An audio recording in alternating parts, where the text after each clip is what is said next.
This episode of Locked On Dolphins is committed to a potential trade-up target at the offensive tackle position, Tennessee offensive tackle Darnell Wright. How he'd fit, who he is, and where the Dolphins would have to try to select him if they wanted to add him to the roster for 2023. You are Locked On Dolphins, your daily Miami Dolphins podcast, part of the Locked On Podcast Network, your team every day. What is going on, Dolphins fans? It is Kyle Krabs of Locked On Dolphins, your team every day here on the Locked On Network. Today is Monday, April 3rd, 2023, and today on the show, we are looking at Tennessee offensive tackle Darnell Wright. This is a player who has built a lot of first-round momentum. Unlikely to be at the Dolphins spot at 51, but worth grading for the potential that Miami may make an aggressive move to go get an individual player in the same light of other prospects we have discussed, like Darnell Washington at the tight end position. Welcome to Locked On Dolphins. I appreciate you guys making Locked On Dolphins your first listen of the day. I'm your host, Kyle Krabs, lifelong Miami Dolphins fan. NFL Draftnik for about the last 10 years now, the co-host of the Locked On NFL Scouting podcast with Joe Marino, dedicated to team building across the entire NFL, and continuing through our offensive tackle studies. We, of course, did Anton Harrison this morning as the first offensive tackle study. He is another player who is unlikely to be available for the Dolphins at pick 51, but we can't dismiss this team being aggressive and going out and selecting a player on their own that might not fit within the confines of what you would expect to see for the Dolphins at 51 overall. You can find Locked On Dolphins on YouTube or wherever you listen to your favorite podcasts. We are going to be working through Darnell Wright, the offensive tackle from Tennessee, starting with his athletic profile. We are covering, of course, the same three questions we always do: who he is, how he would fit, and where the Dolphins would have to draft him.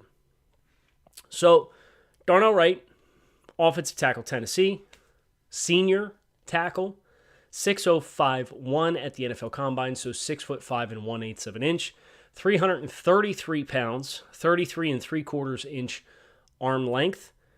Ran a 5:01 second 40-yard dash at the NFL Combine in Indianapolis with a 1.81 10-yard split. Jumped 29 inches in the vertical jump, and had a 114-inch standing broad jump. Some really likable numbers here for Darnell Wright, who took a massive step forward this past season for Tennessee. He's been a long-tenured player with the Volunteers, but this year with the Josh Heupel offense and the spread that they run, it really felt like this was the put-it-all-together year for Darnell Wright. Darnell Wright was born August 10th, 2001. No slips of the tongue this week as compared to last week. He was born in 2001. So he will be turning 22 years old during his senior season, or during his rookie season. He's a 5-star recruit, one of the nation's 10 top prospects coming out of Huntington High School in West Virginia. He played in the 2019 Under Armour All-America game. Was a standout performer early in his career playing guard. Started 2 games at right guard. Also started 5 games at right tackle. Then in 2020, started 9 games at right tackle. Then in 2021, started all 13 games at left tackle. And then in 2022, went back to right tackle. Led the team in snaps with 895 offensive snaps. That's it's pretty impressive lineage to play inside and outside and play both sides of the line of scrimmage. And for Darnell Wright, that is something that is going to dramatically aid his draft stock. The fact that you can project him at left tackle, the fact that he had his blossoming year at right tackle after starting his first 2 years on the right side of the line is probably not something to ignore. The good news for the Dolphins would be that is the quarterback's blind side, is the right tackle spot. Prototypical build. I think there's probably some debate for some whether this is a guard or a tackle. I think he is built like a tackle, but I do think some of the functional movement skills for Darnell Wright as a player would probably project to a higher ceiling at guard, not dissimilar to Robert Hunt and what Robert Hunt has been for the Dolphins. So I would certainly say Darnell Wright, with his ability to play on either side of the line and playing inside and outside, when you factor in his movement skills, I think he'd be a contender for both of the offensive line spots that Miami would need to have addressed. Who he is on tape, he's most avidly renowned for the effort he put forth against Will Anderson in the University of Alabama when Tennessee knocked Alabama off at home this past fall. That tape was impressive. You could see the natural strength that Darnell Wright affords. You can see the ability to control with latch strength and some hand techniques to be able to break down pass rushers when they are trying to engage in hand-to-hand combat with him.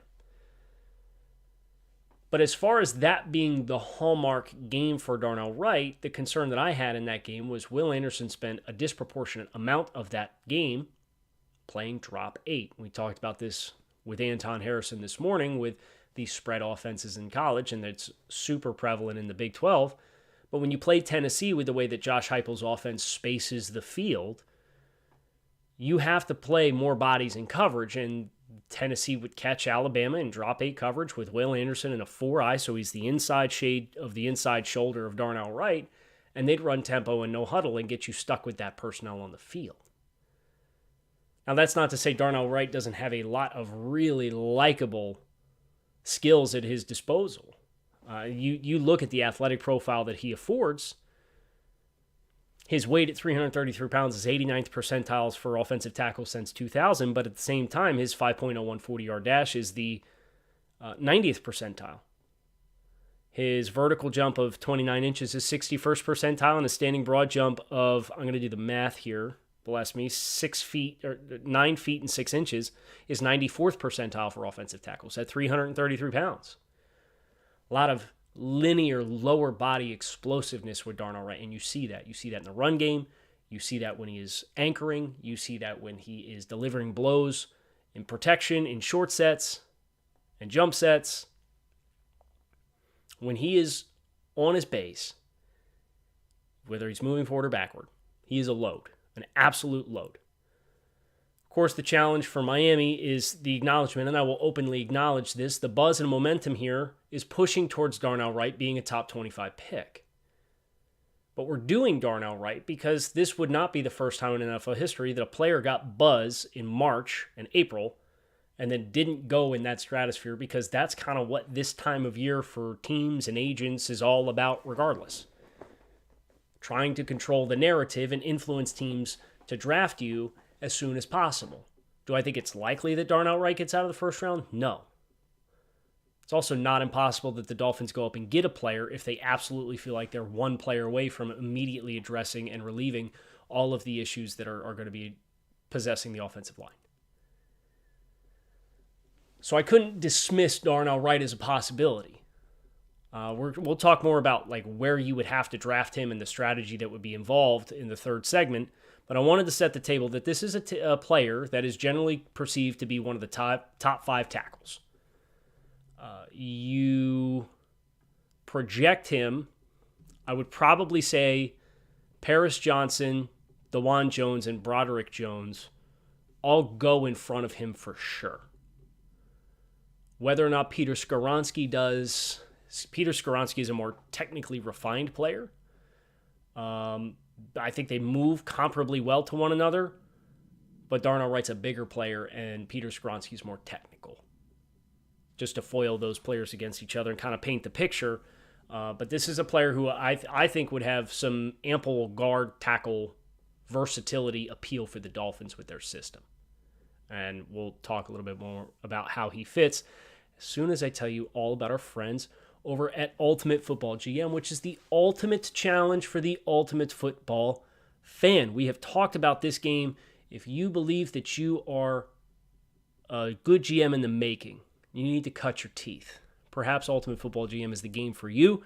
You're responsible for controlling and managing every strategic aspect of your team as you play through seasons and lead your team to glory. trying to build a historic dynasty.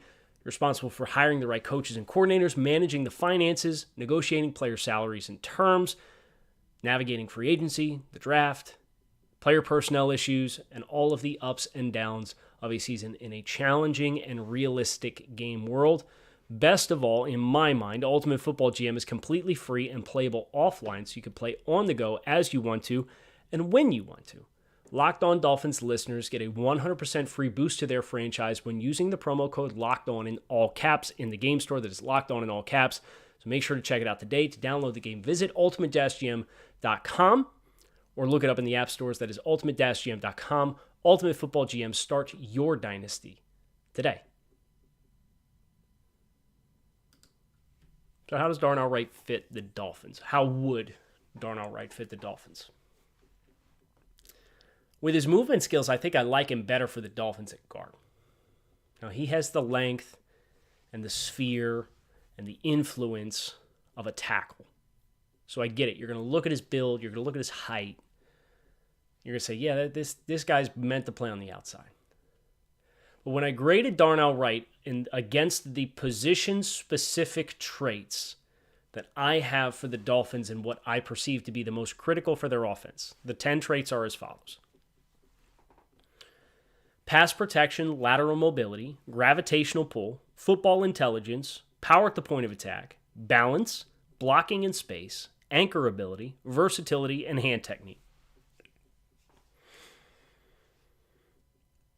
The three biggest pieces of influence are pass protection, lateral mobility, and gravitational pull. That is the top shelf of traits as far as I am concerned when I'm evaluating offensive linemen to play in this system.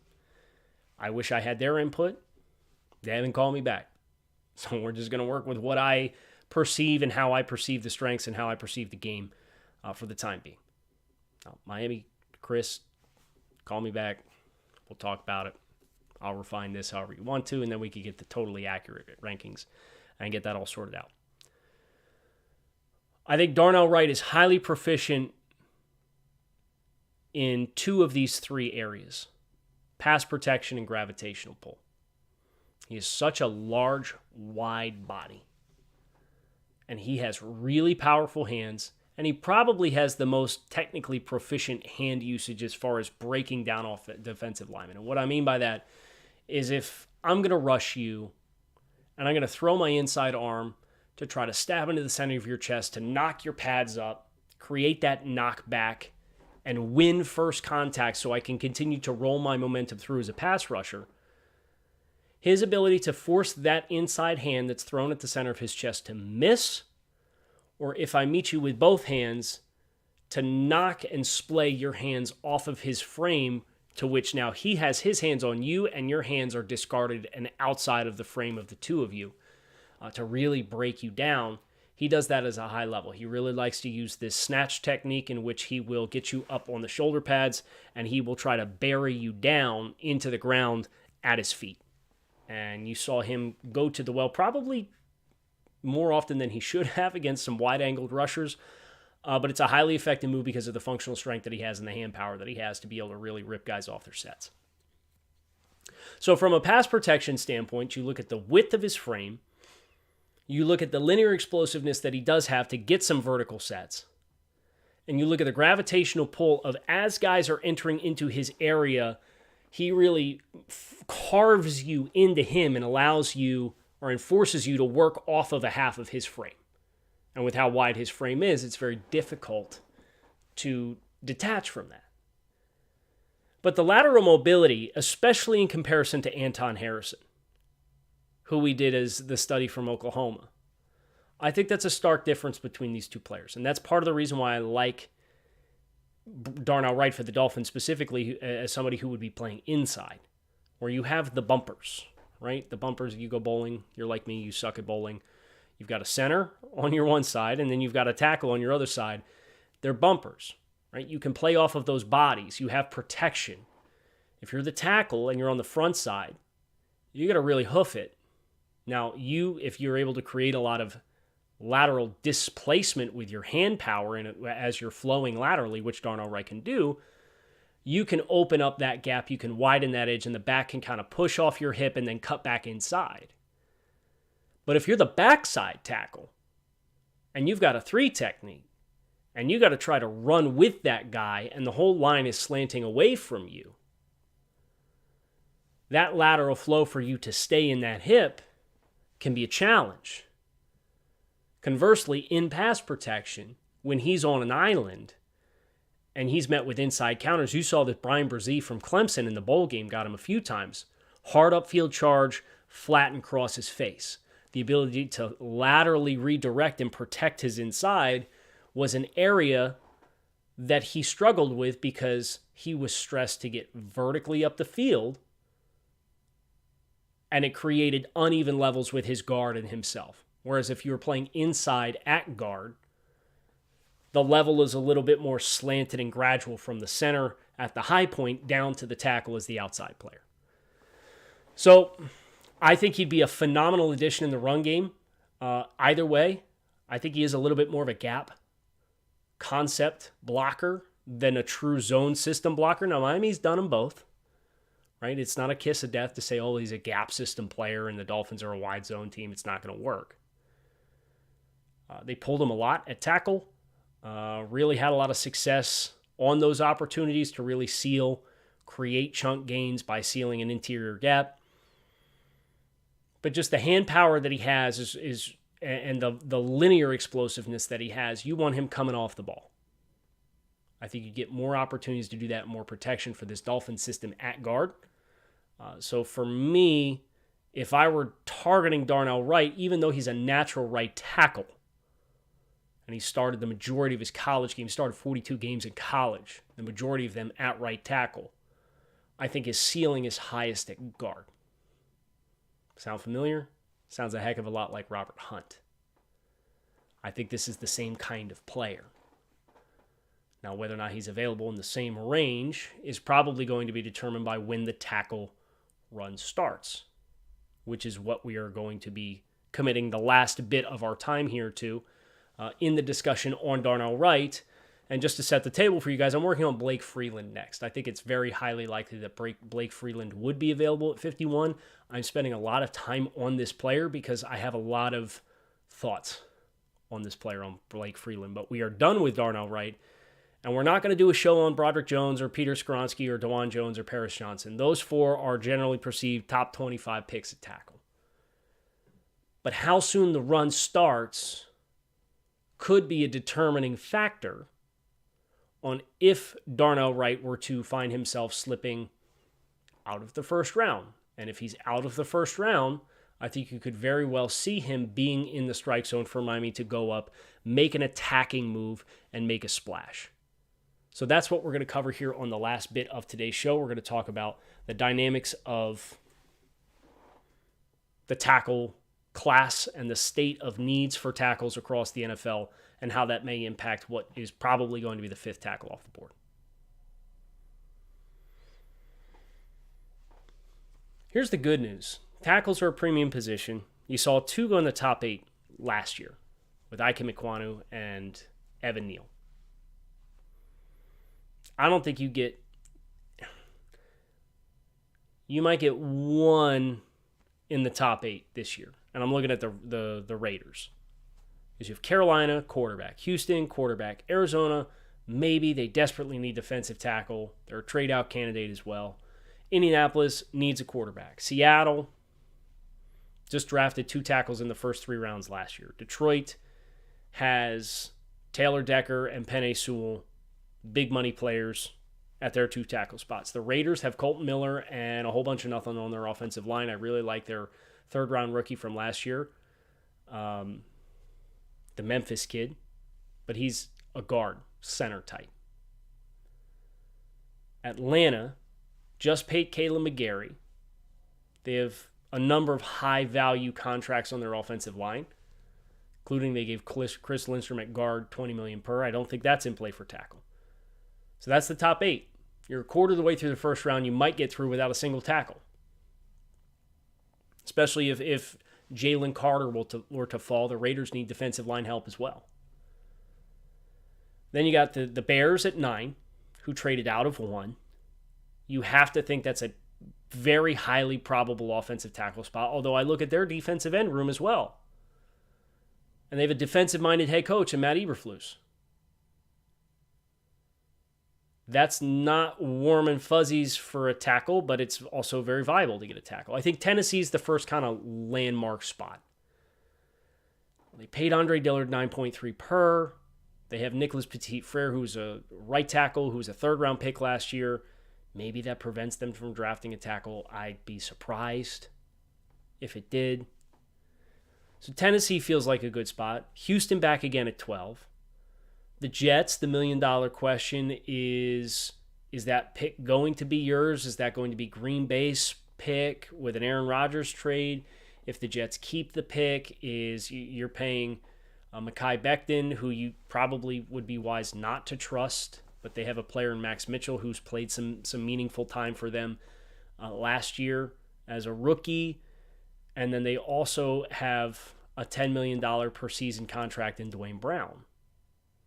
Is that enough to prevent you from drafting a tackle? Probably not. I would say Tennessee and the Jets are very strong probabilities for tackle spots if that pick is the Jets. Then you have New England. I think that's a feasible tackle spot. It's also a feasible corner spot. Green Bay. Is David Bakhtiari going to be back healthy? And are you going to take Elton Jenkins and play him at the other tackle spot again this year? If so, maybe that's not a tackle spot. Then you kind of get into it with like Pittsburgh, 17, Tampa Bay, 19. The Chargers are unlikely because they brought back Trey Pipkins, and they're getting Rashawn Slater back healthy, and then they had a 6th-round pick from Georgia who played pretty well last year. Is probably going to take a guard spot for them. So Chargers seem unlikely. So through the top 21 picks, you've got the Bears at 9, the Titans at 11, the Jets at 13, maybe the Patriots at 14, and then you have Pittsburgh and Tampa Bay in the top 20. That's 6 spots. Now, if they all run, Darnell Wright, he's going to be out of here. But if they don't all run, then maybe you're looking at a spot where you could see this developing to the point where Miami maybe you start getting into their strike zone a little bit. What's tough is you have Cincinnati at 28. You have Kansas City at 31. If you want to get up in front of those teams, who both definitively currently have a need at right tackle, again, we're assuming Jonah Williams is off the roster for the Bengals and they move on from La'el Collins, your trade partner's like, is Buffalo going to do business with you at 27? Is Dallas at 26? You start getting any further than that, and you're really pushing it, getting up there from 51. Giants, Jacksonville, like that's probably costing you next year's one to get up into the mid-20s. So there's a very defined strike zone if the early portions of this go tackle heavy. I'd say you have a better chance of seeing Darnell Washington get outside the top 36 picks than you do Darnell Wright. But we are doing our due diligence in the event that the buzz on Darnell Wright is buzz and not legitimate hype. And the fact that he played in, I don't want to say gimmicky offense, but the Tennessee offense gave you a lot of opportunities to get quick wins in the passing game and get shallow angles in the passing game. But when you tested Darnell Wright's landmarks, that's where you really saw him stressed and get out over top of himself and overextend and lose his base. So much so that, for me, I'd evaluate him at guard. He did not grade particularly well at tackle. And we've talked about this week some scheme-specific incidences of rankings and how they impact how players score versus where players actually get drafted. I'd love to see Darnell Wright in a Dolphins uniform with the intention of playing him at guard. But if you're talking about a top 20 player, I think it can be beneficiary for the Dolphins for getting somebody else who's a better true fit for this system down into their lap. That's just my 2 cents. Hope you guys enjoyed discussion on Darnell Wright. Obviously, this one's a little bit of a reach versus where the projections have him currently, but never say never with the NFL draft, and that's why we're going to be really thorough and comprehensive. I will say never with Paris Johnson, DeJuan Jones, Peter Skoronski, and Broderick Jones. We're not doing solo shows on them, but Blake Freeland is next, the tackle from BYU, so make sure you hit subscribe here on the channel and keep it locked in on Locked On Dolphins, your team every day. You can find us on YouTube or wherever you listen to your favorite podcasts. Appreciate you guys making us a part of your daily routine. Make it a great rest of your day. Fins up. Keep it locked in here on Locked On Dolphins. I'll talk with you all again soon. Peace.